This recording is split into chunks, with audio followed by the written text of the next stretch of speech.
Ils sont là, patients. Ils semblent attendre un bout de ciel pour s'envoler, un coin de nature pour s'échapper. Nous sommes au centre de conservation des collections du Muséum d'histoire naturelle de Bordeaux. Un lieu tenu secret, tant les espèces qui y sont gardées sont rares et précieuses. Le récollement qui vient de se terminer donne le tournis. Depuis le mois de juin de cette année, nous avons achevé le comptage des collections et nous estimons aujourd'hui celle-ci à 1 010 000 spécimens. Un objet pouvant être l'éléphant Miss Fanny ou un petit minéral.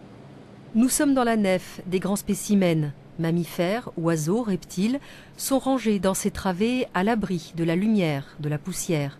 Ils racontent l'histoire de la nature et d'une certaine façon aussi celle de Bordeaux, puisque l'une des premières donations date du début du XIXe siècle, faite par un député girondin.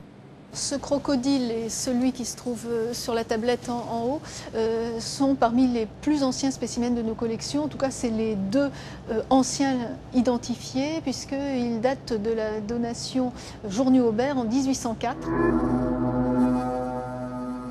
Il s'agit d'une jeune femelle hippopotame qui est morte aux eaux de Bordeaux en 2008, que nous avons donc dépouillée, c'est-à-dire que nous avons enlevé la peau avec mon équipe, nous l'avons salée, congelée et lorsque le budget a été obtenu, nous l'avons transférée dans l'atelier du taxidermiste. Chacun des spécimens qui entrent au centre de conservation doit passer par la chambre froide à moins 30 degrés afin de tuer les parasites qui pourraient contaminer les collections, comme ce bison qui revient d'exposition. Autre opération souvent effectuée, l'époussetage.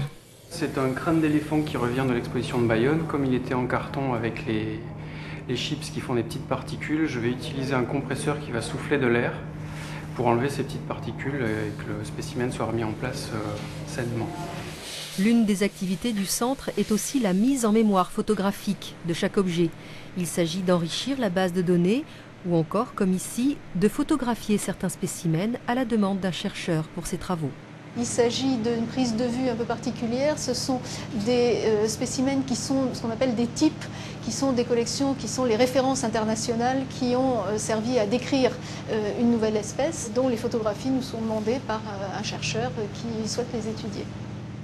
À la réouverture du muséum, plusieurs dizaines de milliers de spécimens réintégreront les salles rénovées.